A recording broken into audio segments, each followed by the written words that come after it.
Good afternoon and welcome to another edition of On Point for today, the 10th day of April 2026. Of course, my name is Alexis Jeffers and I'm here every Friday afternoon from 1 to 2 p.m. to have this conversation or to divulge information to you, the listening public. And of course, it is indeed my pleasure being here every Friday afternoon.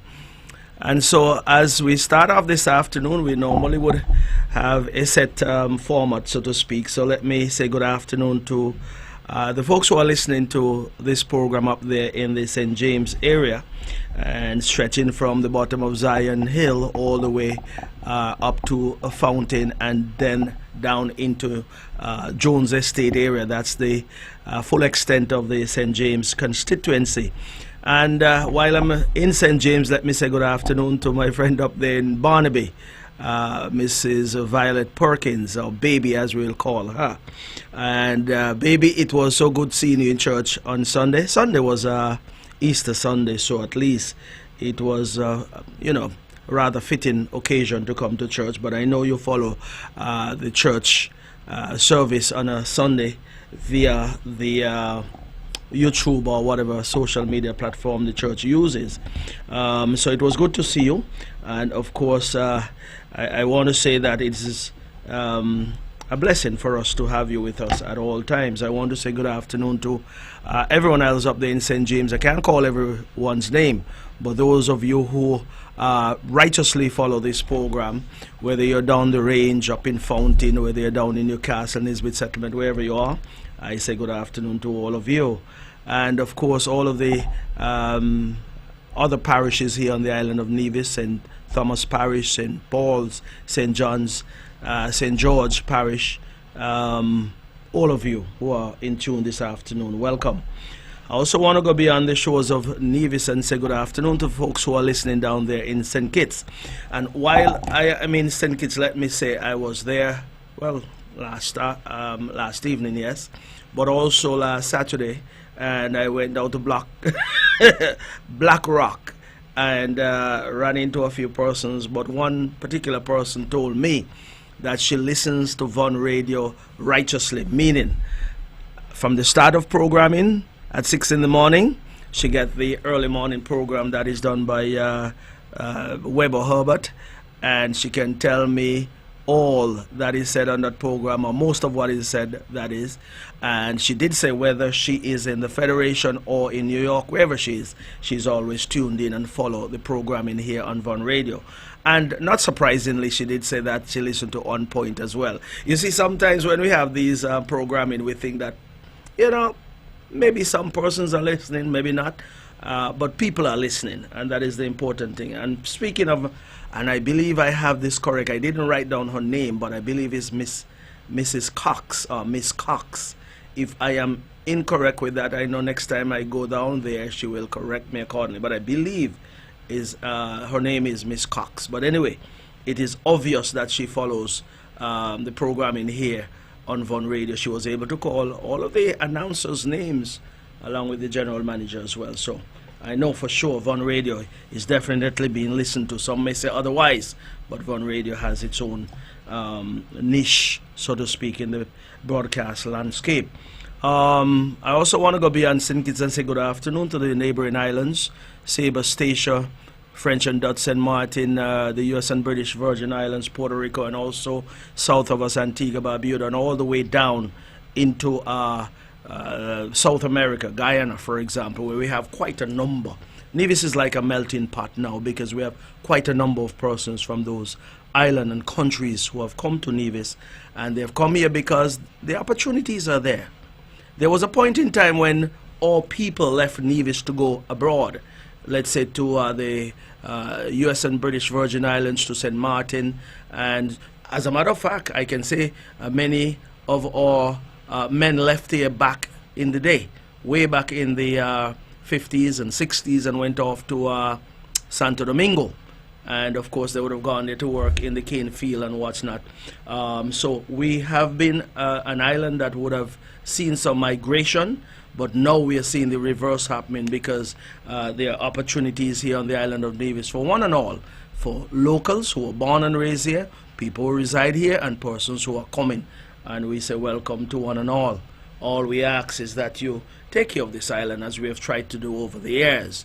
And so that is why I spend some time and shout up our neighboring islands, because I know persons who or family members who are in those islands and countries do follow what is going on in Nevis. Of course, here's where their relatives are. And so I move on from there and go up to the United States, stretching from the eastern seaboard all the way across to the west, California, Oregon, and Washington State. Over there in the west, I say good morning to them. And of course, on the East Coast, we are saying good afternoon. And up in Canada, of course, all of the major cities there, Toronto, Quebec, Manitoba, all of those cities, I'm sure we have all citizens there working, going to school and the likes. And then you go up to Europe, of course. We want to say good afternoon. It's now perhaps after 4, after 5 in England, for example, and persons are up and about and probably having a cup of tea and some crackers or something. That is the traditional thing in the afternoon for most English folks.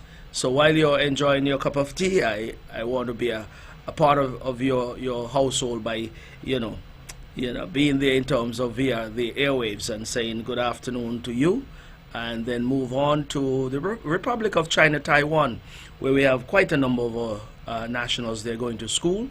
And of course, in listening to the news, there are some of our healthcare workers who have just gone there to enhance their skills and to get some learning, so to speak, so that they can bring those teaching, learning, or experiences back to Nevis to impart in our health sector.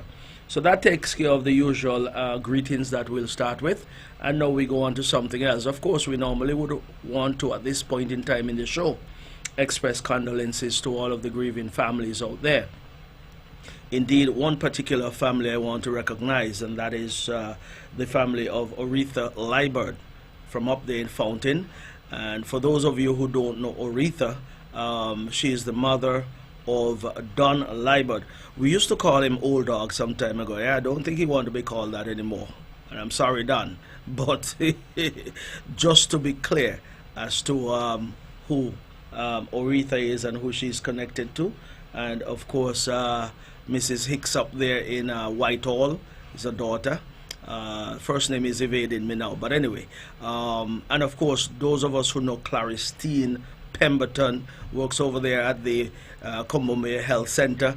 Those of you who know Daisy Pemberton, and on the streets over there, sometimes you'll see a gentleman by the name of Bogie, and down at the Van Samry International Airport, of course, Casilda, well, we call her Ike Charles.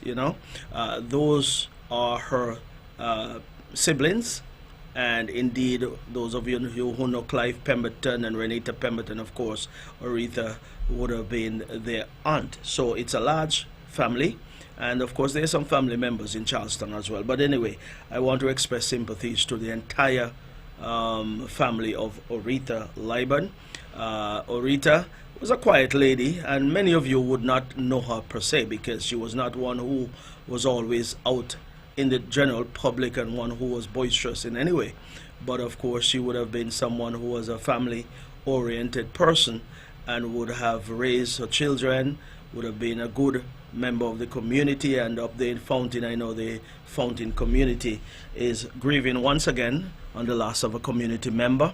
And so we want to express condolences and pray that the Lord would provide the strength and all of the necessary comfort at this point in time, so that those who are bereaved can certainly go through this particular period of time knowing that the Lord is always at their side. And so any other family that are grieving at this point in time, I want to express my sympathies in that regard.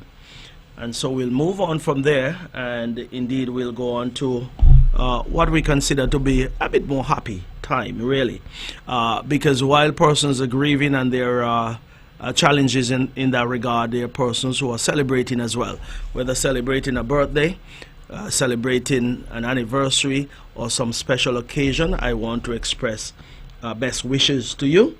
And indeed, let me start first of all with just a belated birthday greeting here. And this is for my good friend and family over there in Libert Hill, Miss Monique Washington. You would know her in the Calypso arena as Lady Hammond. And of course, she celebrated yesterday, but indeed today she is more or less in a somber mood, so to speak, because she is right now preparing to lay her mother to rest. That is Joycelyn Jeffers, Washington. Yeah, that funeral takes place this afternoon at 2 o'clock down there at the Shiloh Baptist Church. So Monique, I know it's a mixed bag now. We celebrated yesterday, and today is a completely different day, but I still want to express my best wishes to you. Knowing you would have had a good time yesterday, I'm sure. I'll catch up with you soon. Of course, tomorrow, Brem the jockey Libert from over there in Brown Hill will be celebrating his birthday, and a friend of mine there who is a good electrician, a very good guy, Jaime Ferguson, is celebrating tomorrow as well. You know, these guys know how to enjoy themselves, so there's no telling what will happen tomorrow. I'm sure they'll have a wonderful time, and I'm wishing them well also, and many more years of celebration. Of course, coming up on Sunday, my good friend as well too, I'm using that word often, Captain Tesson Donnett. He worked down there on the beach, down at Penny's Beach, that is, and offers lifeguard services down there. So he's one of those who provide protection and so forth down there at the Penny's Beach. If you see him on Sunday, you know, you wish him happy birthday and find out if he wants something to drink as well, and give him something to drink. I don't know what he drinks, but do that on Sunday. Of course, on Sunday also is Amber Lescott's birthday. She lives up there in South Florida. That's one of our own from here in Nevis, from over there in the St. James area. She's celebrating on Friday. On Sunday. I apologize. And then, of course, this gentleman was a former student of mine, but he lives up in Bermuda. Kamish Wilkinson. He's from up the Manning, the son of Maggie. Those of you who know Maggie up there in what do you call it, up there in the Manning area. Kamish, I taught Kamish way back in the day. Yeah, he has become such a wonderful young man now. So he's up there in Bermuda, and I say, Kamish, if you're hearing me, happy birthday in advance when it comes on Sunday, and do enjoy as well. And of course, my good friend Leah is celebrating on Monday. Monday is Leah's birthday. Leah, as usual, I'll catch up with you, but happy birthday in advance, and yeah, I'll see you. All being well, yeah? Okay. And then next Thursday, before I get back here, God's willing, next Friday is the birthday of Marilyn Nisbet, or Marilyn Libert Nisbet. That's the sister of Claude Nisbet. She's celebrating next Thursday. She's up in England, of course, and perhaps she's listening. But Marilyn, good afternoon or good evening to you, and give my regards to Mom as well, to Pearl. So I've covered most of who I wanted to touch on at this point in time in terms of birthday and condolences. So let's move on quickly. Yes, the weather, when I came inside, it was hot outside, yes, but prior to getting here, maybe about 20 minutes ago, there was a downpour down there in Charlestown. Welcome rain, of course, and since Easter weekend, we've had some hot days, and so any shower is welcome. I don't think the entire island would have gotten this last bit of shower, but you know, it's what it is.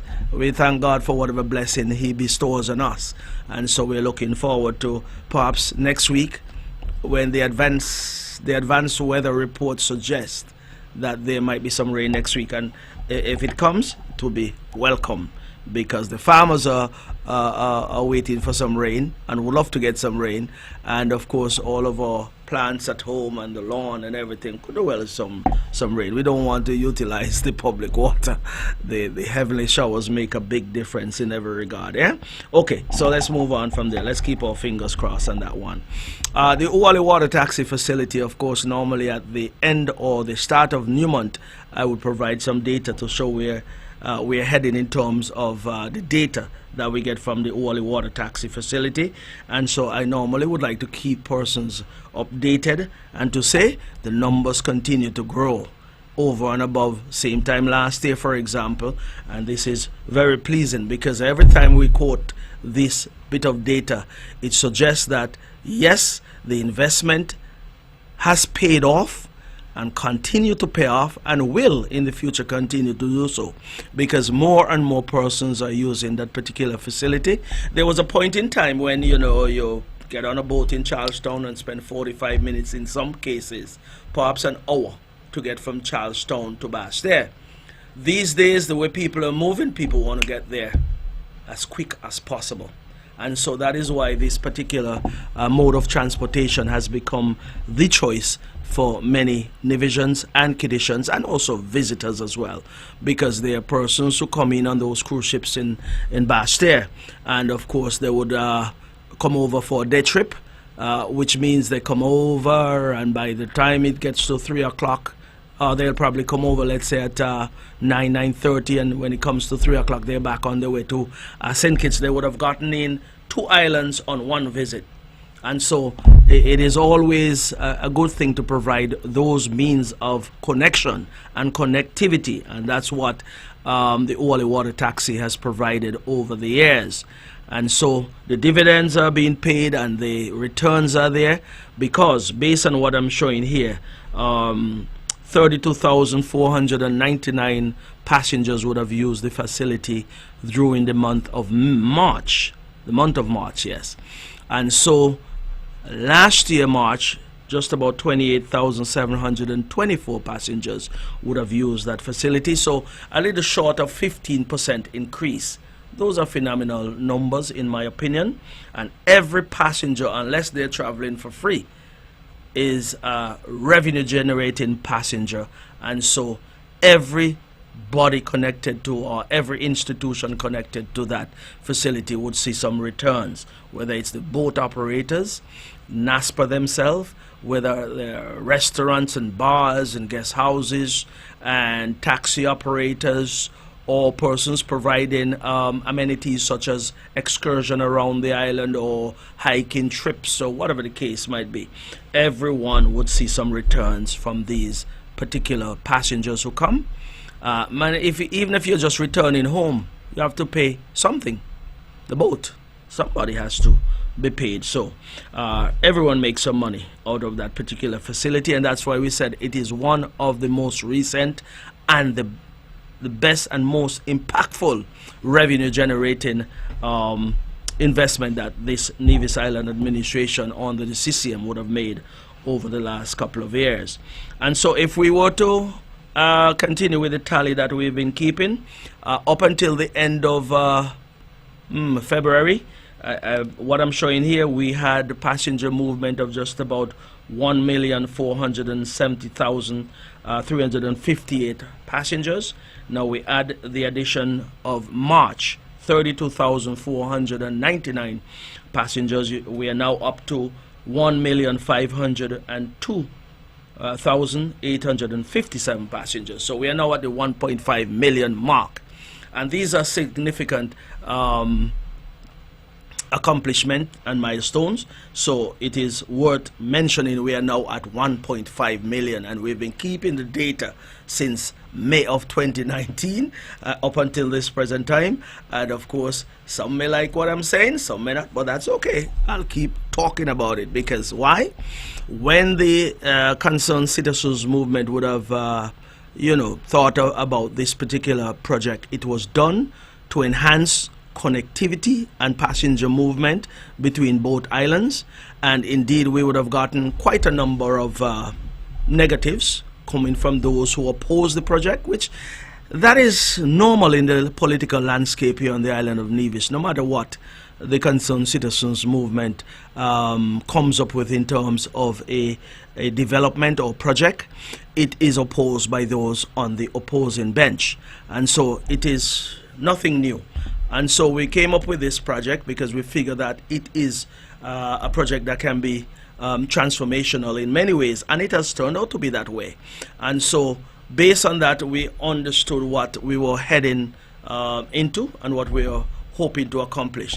As a matter of fact, I'll say I recall back in those days, and sometimes these things come back to you from time to time, because I recall a particular person came to my office one day and told me, and I say this publicly, I'm not calling any names, but just to show you how much opposition was out there, a particular individual told me that that particular project should not go there at Wally Bay.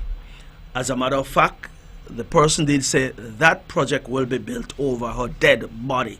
Yeah? And I say that because we need to understand and appreciate what we were up against. Many persons had other comments that I won't even bother going to, but that person would have said that that project will be done over her dead body, and I just tell her, well, it's up to you. Whenever we start driving piles, if you want to go into the ocean, it's up to you. But it is a project that the whole of Nevis wanted, and I say that with confidence because we understood what we were up against just next door with a wooden pier. I saw with my 2 eyes a guest who came in who was to stay at the Nisbet plantation at that time, fell right down on the pier and bruised up her knees right there on that wooden pier. And that was the welcome that we were offering to our guests coming into Nevis. And then of course we had residents and citizens who were using that same pier, and there was some discomfort in terms of them traversing on that pier. So when it's all said and done, we did what we had to do, and it is paying dividends. It is paying off. And of course the same persons who had the objections, they're the ones who are using it even more than I do. And I was over there day and night trying to get that project going and completed. And so I am happy that people are using it, and using it more than those who would have sacrificed a lot to ensure that it was done. Yeah? And when I say sacrifice a lot, I got some sticks for it. Major blows. And it didn't deter me in any way. And so sometimes in life you just have to press on. Don't bend, don't buckle, nor bow. Just press on and get the job done, because when it's all said and done, all of this is for the overall advancement of the island of Nevis, and many more things to come, and many things that are ongoing now. It's for the benefit and for the appreciation of those who live here, those who believe in this government, and those who believe in what we're doing. And so we'll continue to press on. So that's it for the Oale water taxi facility. And listen, I could speak hours about it, but I'm going to leave that because we're heading down to almost 1:30 now. Let's move on. Public service announcement. I've been talking about this over the last couple of weeks, and I'll still continue to talk about it. That is our Whit Monday medical fundraiser that we have had now. This is the 5th staging, I believe, coming up. And so we have already put a few things in place, and we are soliciting assistance in many ways, whether it's financially, whether it is by way of raw material, meat, chicken, whatever, vegetables, or anything like rice and whatever. We are going to be cooking food, preparing breakfast, that kind of thing. So whatever can be contributed, we will appreciate. We'll take money and then take that money and go and buy the raw material, or you can buy the raw material and make your donation. You can contact Amoy Nisbet at 664-1912. He's one of the persons, call it one of the organizers, and I'm also one of the organizers as well. We came up with this idea a couple of years ago, and we felt it was within us as community-minded and oriented persons to put on something that is meaningful to the community of Butlers and Brickhill and the St. James area on a whole, because persons throughout the whole St. James constituency would have benefited in the past and will benefit in the future as well. If you want to call me to make a contribution, 662-5007, that is my number. And of course I just gave you Amoy's number, or anyone who you think you can call and ask a question, and then they'll put you in the right, or send you in the right direction, right? So we have made our contacts with the various entertainers, and as I mentioned before in the past, that we have contracted the New Vibes Band, we have contracted the Grandmasters, the Destiny Band, which is a band up there in Brickhill area, Snowflakes and the Boys, and they have come up with an appropriate name, Destiny Band. And then, of course, Itebulus, very good entertainer. And then a few weeks ago, I did mention that X-Man, that is Delison Roper, would have said, man, I want to come on board as well. So he is coming to entertain us that afternoon also. And then in terms of DJs, you have DJ Wet Dot and DJ Lalbo of the Rec Life movement. DJ Zimba, he's a staple as well. Good guy, he's always there. And indeed, we're working on other entertainers and entertainment as well too. And of course, when I get my chance in a couple of weeks, I'll start to put a list of persons to thank, because Darren Sutton, for example, he's one who is pretty much the fulcrum when it comes to the entertainment side, because without his system we can't have any entertainment. Perhaps someone else would come on board, but Darren has been there from the get-go, and he's always amenable to our request. So Darren, thank you in advance for everything that you have been doing, or you continue to do. And indeed, I'll have a chance to thank all of you again sometime later. So we're having our breakfast from 6 a.m. to 10 a.m. Then we have brunch from 10 a.m. to 12 noon. And then, of course, from 12 noon down until about 4 p.m. thereabout, we'll have lunch. And then after that, we go into our dinner. Dinner menu. Well, the dinner menu might be breakfast menu, it would be brunch menu, and it would be lunch menu. So combine all of those, you get dinner. Yeah. So food will be there all day. That is what I'm actually trying to say to you. Yeah. Okay. So those of you who want to lend any assistance by way of helping in the food booth or in the bar, or even coming along to support in some way, we need someone to maybe fry chicken, barbecue, those kind of things. We'll have some persons on the grill and so forth, but if you want to add additional hands there, we'll certainly love that as well. So we're open for assistance and contribution at this time. Okay, so it's almost 1:30. Let's get into a few things now. Last week, I was speaking about the airport project and where we are. And of course, I did mention that we are waiting on a guarantee from the federal government. Now, some persons may have taken that as if I am, you know, trying to pick a fight or starting a war with the federal government. It is nothing like that. And let us be clear. But the facts are what they are. And when we come behind these microphones or come to speak to the people of Nevis, and by extension St. Kitts and Nevis, well, we have to be factual and we have to get the facts out, because people have been asking day after day, week after week, month after month, when are we going to start the project? Now, the project has started. Let's be clear. I believe what people are seeking to find out is when we will start turning the soil, digging here, digging there, putting down boulders and start to pitch asphalt and that kind of thing. We're getting there, and we'll be there shortly. But prior to getting there, of course, we have done some preliminary work, especially in terms of the alignment of the new road and indeed the survey of the entire project. Now, we have our most recent project, the layout of the whole site plan over there, I should say.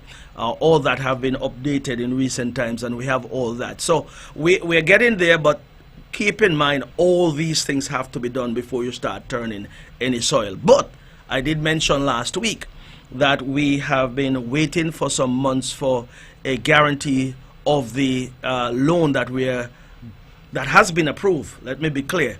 That has been approved by the Republic of China, Taiwan, ICDF.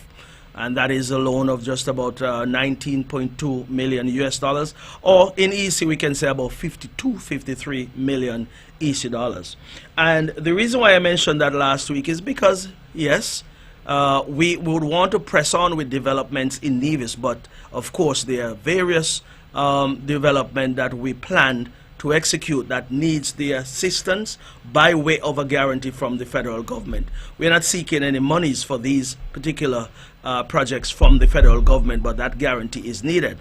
We know we have had many guarantees in the past, and I can go through a slew of projects that we have had guarantees for. But ultimately, the repayment of those loans would have to be done, and it's been done by the Nevis Island administration. And I will say, and put this footnote out there, that the only time we've had any default on any of those loans that were guaranteed by the federal government, international and regional loans, was when the NRP was in government between 2006 and 2013.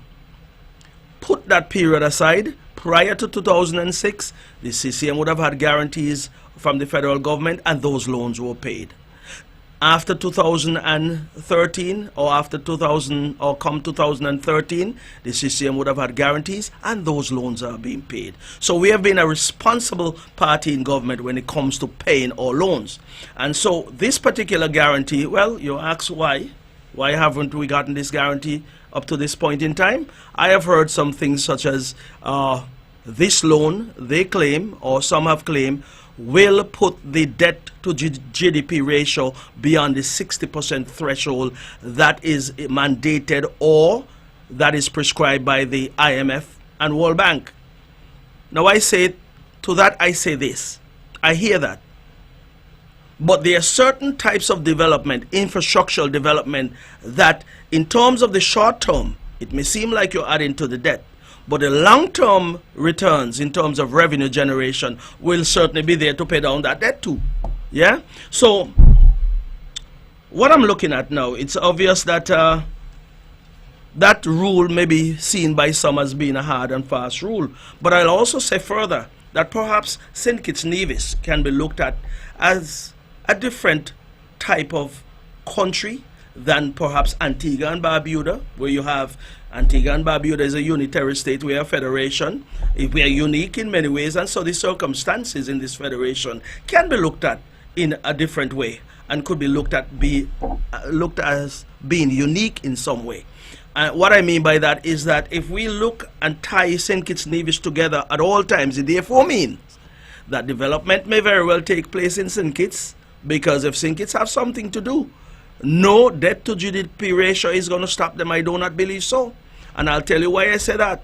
But if Nevis have something to do, that particular yardstick would be used. And why I say that is because last Tuesday, there was a sitting of the federal parliament in St. Kitts. And lo and behold, when we were told, or it was said, or my understanding is that the loan will throw the debt to the GDP ratio beyond the 60% threshold. Lo and behold, 2 resolutions came to Parliament. And I have them here in my hands, because there was one resolution that authorized the Minister of Finance on St. Kitts, or the federal, at the federal level, to increase the overdraft, the federal budget overdraft, by $125 million. $125 million. So that is debt.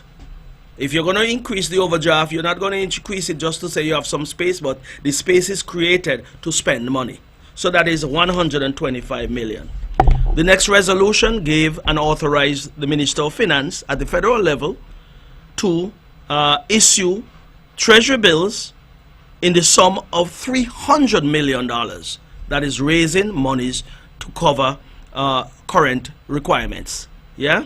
To meet current requirements. So add the two together, that's $425 million by 2 resolutions in 1 parliamentary sitting. I don't know what the debt to GDP ratio is at this time.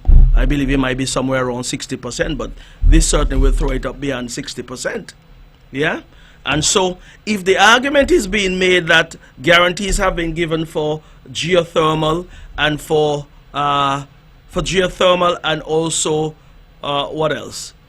Oh, there was a 20 million EC dollars guarantee that was given for those lands that we bought up there, a loan that we got from the National Bank, which I will say here publicly that we suggested a different way of handling that 20 million EC dollars, which was, we suggested to the authorities and St. Kitts, instead of us going and getting that loan, perhaps, since we now know 7 million US dollars comes to the Federation by way of grant funds every year from the Republic of China, Taiwan, why not use our portion that you have earmarked to give to Nevis to pay down or to put back into the Sustainable Growth Fund. One should have given us that 20 million EC dollars from the Sustainable Growth Fund. You put back that money or that percentage back into the Sustainable Growth Fund instead of us having to go and get a loan from National Bank for 20 million. I mean, simply put, that is how we looked at it.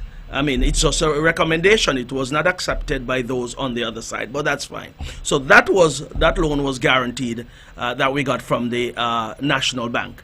And of course, the geothermal loans from the CDB of about 17.2 million or thereabout US dollars, and 20 million from the Saudi fund. Now that 17.2, for Nivisions to understand, that 17.2 or 17 million, let's call it 17 million US dollars, and 20 million from the Saudi fund will not be repaid by Nivisions or by the federal government. It's a guarantee.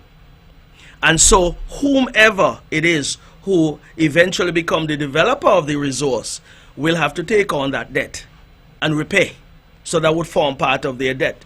So that is a unique way of doing such things. And so when it comes to the airport and that $52 million or $53 million, we figure, well, it shouldn't be a problem, because even though it is a debt that will be incurred now, in the long run, based on what we know the potential is for that particular airport, the Van Sammer International Airport, we can safely say that in the long run, based on the benefits to be derived, based on the revenue that will be generated, this guarantee at this point should not seem like a problem down the road, because we understand what the returns can be from such an investment. So in terms of short-term benefit, I will say here's what you'll see from such a loan. Short-term benefit would have construction work ongoing. As far as I'm concerned, all of the concrete plants here and Nevis will make money. As far as equipment operators, all of them would be mobilized. Whoever will be contracted, most of them will be mobilized, if not all. And then, of course, you have engineers, surveyors who will be collecting their salaries, contractors and subcontractors. So there's short-term benefits to be derived from such a loan. And then, of course, the long-term benefits to be derived would include persons like persons who are airline attendants, baggage handlers, ramp agents, air traffic controllers. You'll need more than what you have up there now. And in terms of security, NASPA would have to take on additional security, of course. Restaurateurs who might be operating some of the concession stands inside of the airport terminal. Of course, taxi operators and car rentals, restaurants, hotels and bars. As a matter of fact, that expansion will trigger at least, I believe, and I firmly believe, that it will trigger at least one or two or more investors in the hotel sector here on Nevis, or the hotel industry. I had a conversation with some folks recently, and what they would have said to me is that they want to know when we intend to start and when do we hope to finish. They're thinking of their possible investment revolving around the expansion of the Van Sammer International Airport.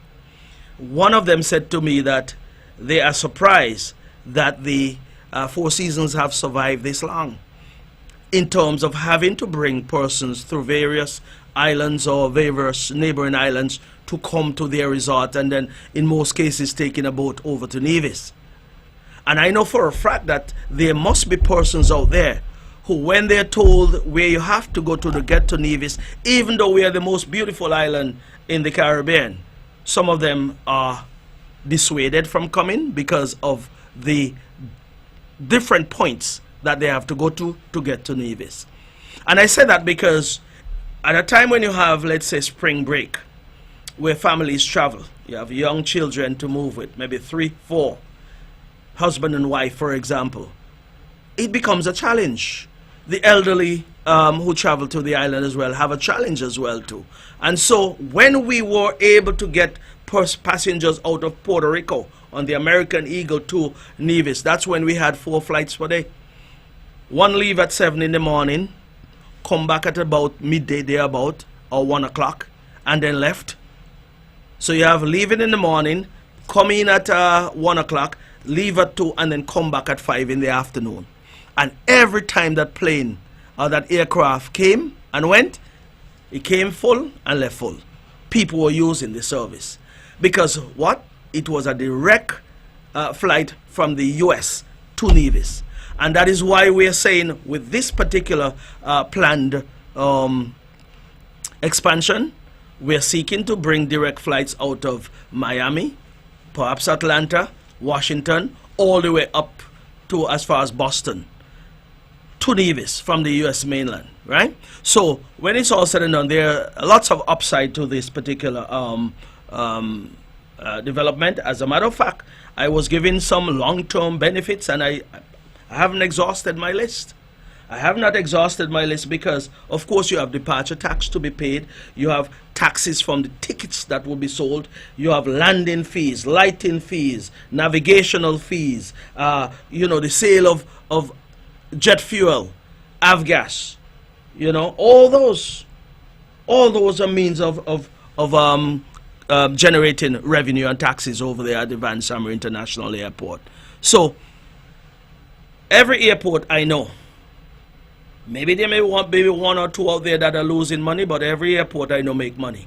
So even if we are saying at this point in time that a loan such as this will increase the debt to GDP ratio, short term it may seem so. Long term, any debt you have will have to be repaid. And what better way than to generate the revenue through an active and vibrant airport? I haven't even touched on perhaps the jets that will land over there, those business jets, because we are building a parking area that will accommodate about 50 at any given time. Yeah? So, listen, the sky is the limit when it comes to this particular development, and that is why I say I really don't understand what the whole discussion is about, this debt to GDP ratio, because a debt to GDP ratio should not stop you. Anyone would tell you that a high debt to GDP ratio should not stop you from undertaking infrastructural development that is meant to bring, revenue generation and further development of a country or an island. And so I am a firm believer that the benefits outweigh whatever the short-term increases in debt would seem to suggest at this point in time. And so this is not an attack on anyone. But all I'm saying is that when you look at $425 million worth of debt that was undertaken by the federal government in one parliamentary sitting, as against what we are asking for, and what the benefits are going to be for the entire country of St. Kitts and Nevis. Nevis will benefit, St. Kitts will benefit, because we are saying that it is gone past it. We have gone past the time when we should be debating as to whether this will improve, because I know for a fact it would, and many may question it, but those who are questioning it, I believe, have no interest in seeing the island of Nevis develop to the point where our young people, and I specify our young people because projects like this is not for me, it's not for Mark Brantley, who is the Premier of Nevis. All of us are 57, 58, going up to 60. We are getting old, yeah? And so this whole thought about saddling our young people with debt, listen, you see that pay over there at Long Point? I was a young man when that was undertaken. I'll be paying for that too. I'm not crying. The roads on Nevis, debt was incurred to improve the road. I drive on them, I enjoy them, I ain't crying. Down in Charlestown, the waterfront and everything, significant debt was incurred to improve those infrastructures down there. And we're paying. I was paying from since I was a little boy until now. So what? The island must move, and we must leave a legacy for our young people to appreciate. And our young people are saying they need these amenities taken care of for their future development. So when we talk about the development of Nevis, whether it's the development of geothermal, whether it's the development of the Van Summer International Airport, whether it's the development of Destiny project, for example, even the Destiny project is one that our young people continue to clamor for. Yeah, and I'll speak a little thing about that just now. But anyway, let me just wrap up on this airport thing and say that we are in full support of this project here on the island of Nevis, and we are seeking the assistance of the federal government. And I will say further that you know, you ask yourself the question, well, we have been withheld from our development here in Nevis because of quote unquote that debt to GDP ratio matter, when in truth and in fact, if they want to get something done in St. Kitts, no debt to GDP ratio is going to stop them. Case in point, you see that second pier down there at Port Zante, cruise pier? I feel it was necessary as well too, no doubt. They said it was built to attract the Oasis class ship, those larger ships, and of course they've been coming, enhancing the tourism product in terms of the cruise tourism product. Hey, but here's the interesting thing, with all of this $6 billion that has passed through the Federation by way of the CBI program, 48 million US dollars had to be borrowed for that particular project. And I'll tell you what, I could bet my last dollar that every institution that money was borrowed from would have asked for a guarantee of the federal government. TDC, National Bank, Social Security, whomever. All of them, I'm sure, would have asked for a guarantee for 48 million US dollars. Even at a time when passports were being sold like hot bread and butter, making upwards of almost $6 billion, EC dollars. Still had to borrow that money. So why should projects be stymied or prevented from happening in Nevis simply because someone or some persons think that this particular project should not go because of some debt to GDP ratio? Makes no sense to me. And I don't think it makes sense to our young people who are looking for work and looking for opportunities, because that is what this project is going to bring about for the people of Nevis and the island of Nevis. We market this island every day, every week, every month, every year. We market this island, and we want to benefit from our marketing dollars. And I don't think anyone should be angry with us. No one should be disappointed in a stance that we've taken, because Nevis is unique in many ways, and we want to be able to stamp our authority on the international community. But when we go out to the international community, we want to say, you can come to Nevis, you know, you get into Miami and then you come straight to Nevis. You get into Atlanta and you come straight to Nevis. You get into New York, whether it's JFK or Newark Airport in New Jersey, or whether up in Logan, Boston, because air traffic is leaving those destinations and going right next door there in Anguilla. So it tells me if they're going from Boston, Logan into Anguilla, they can come here too. And let me say, I'm not knocking Anguilla, because Nevis have much more to offer than Anguilla. And I say that with no water in my mouth. Nobody in Anguilla can knock me for that, because you would speak proudly and loudly about your island as well, the same way I will speak about the island of Nevis. We as good as any and better than many. And that is what I'll say regarding that, you know.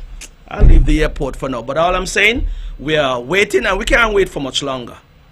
When I say we can't wait for much longer, the project is right there ready to start. And we are at the point where we want to get going. And this is no threat to anyone, and no one misunderstand. Because you see, we have been trying to raise the standard here in Nevis, the standard of living and the standard of life here on the island of Nevis. I want to say to those in the opposition, if you want to take what I say and make politics out of it, is up to you. But the people of Nevis have long said that they are fed up and they've moved on past mediocrity, which is you, the NRP. People are not interested in mediocrity anymore. People are trying to lift their standard of living and lift the way of life here on the island of Nevis, and that's what they see in the CCM, and that's why these projects are so important, because we're lifting to the next level of development. And so those of you out there who have a problem with what I'm saying, so be it.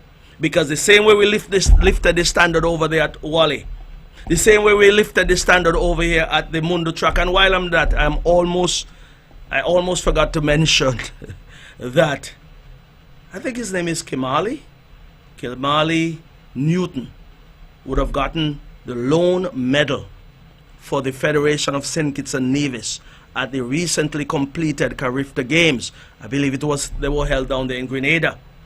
And I will say this and put this out there, that was able to happen. That happened because of that same Mundo Track.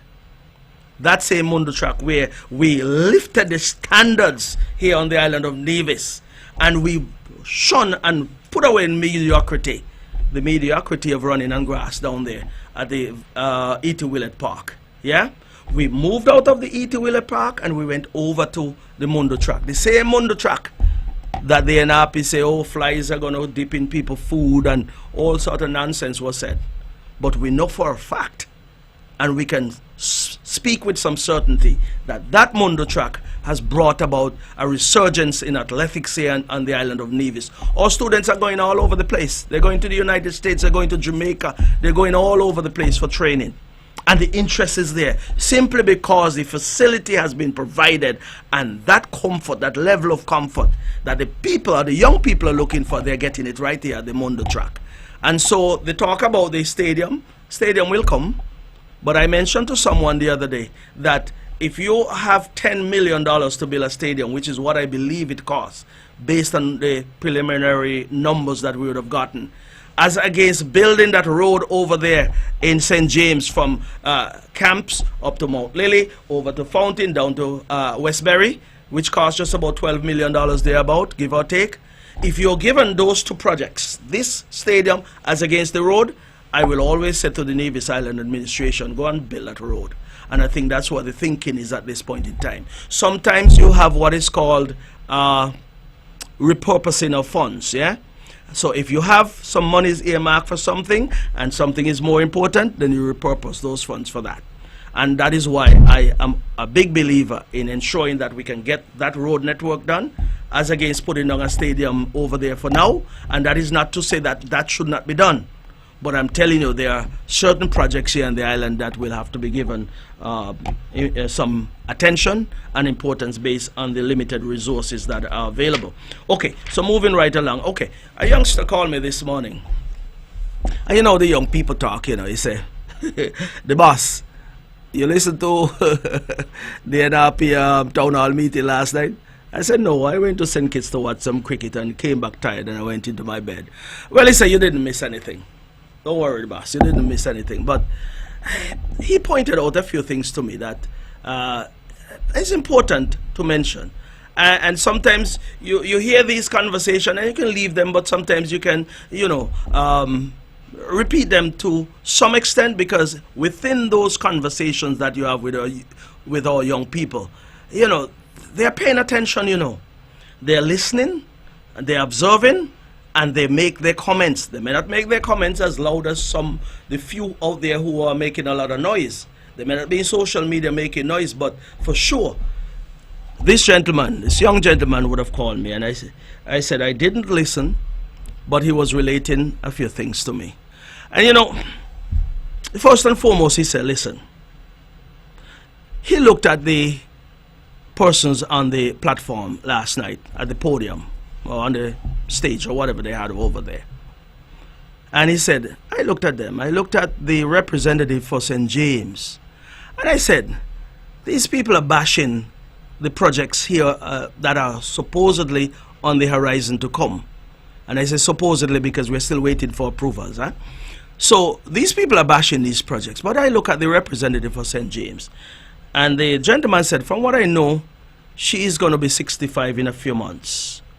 Then he went on to the candidate for St. John's, and he said, that lady is going to be 65 in a few months as well.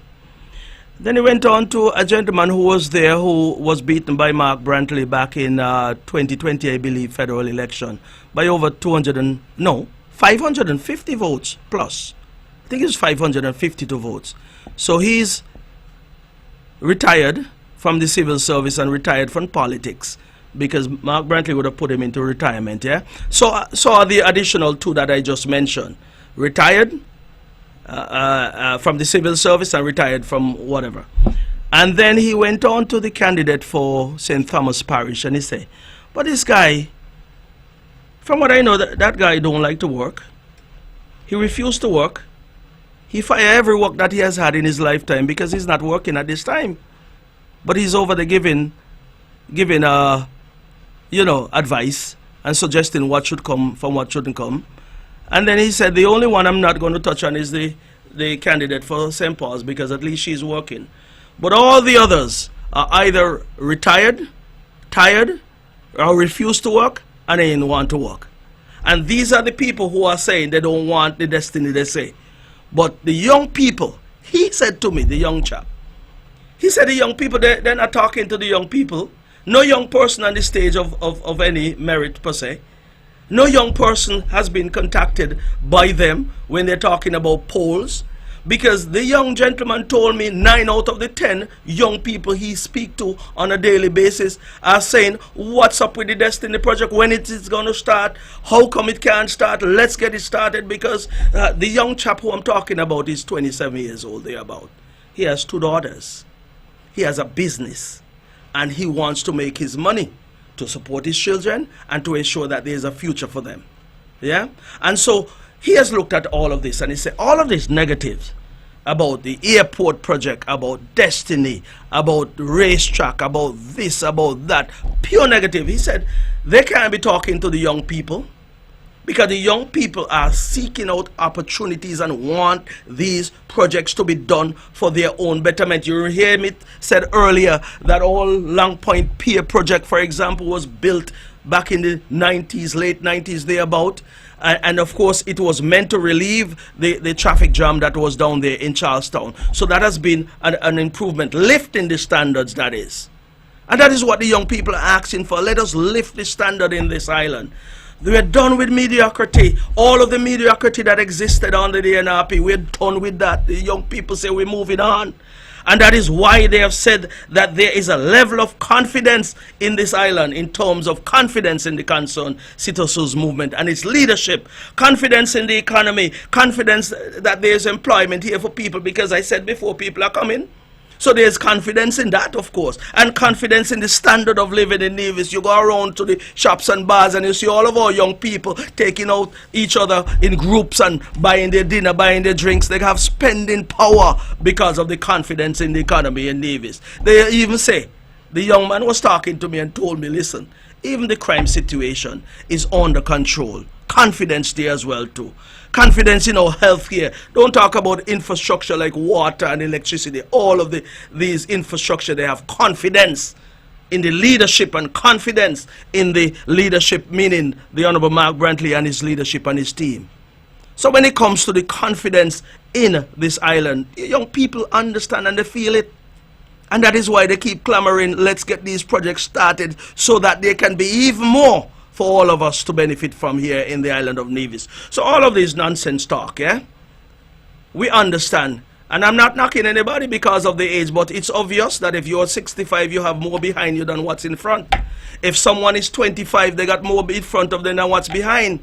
And those are the ones that we are seeking to develop this island, to leave something for them to benefit from, to leave something for them that they can certainly build on for their children. Those who have 1, those who have 2, those who have 3, they must have something to build on for their children to come. And that is why I speak with confidence myself this afternoon regarding the airport and the benefits, short-term and long-term benefits that are to come.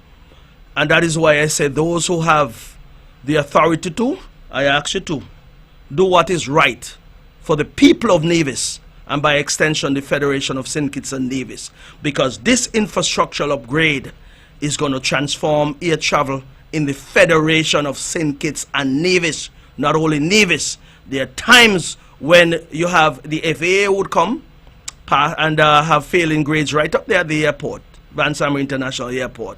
That is not good for Van Samry. We want to get beyond that stage. But we also, more importantly, we want to ensure that we are providing opportunities for the short-term and the long-term development of our young people and for the island of Nevis. Yeah?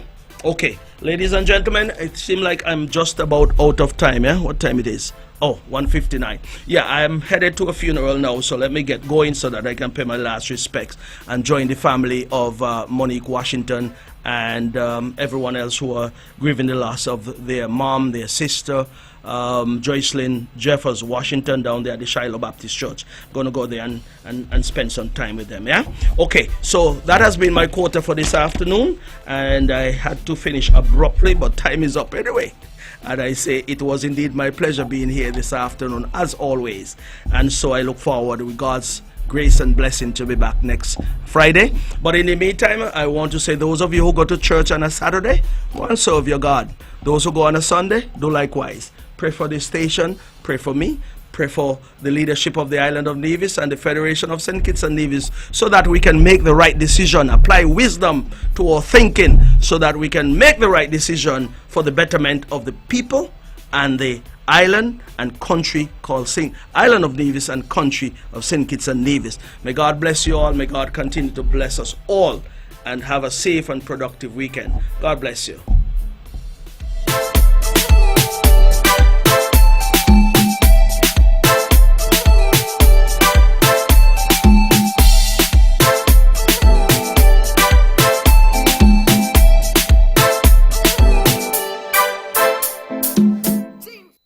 The views and opinions expressed on the preceding program were solely those of the participants and do not necessarily reflect the views of the Nevis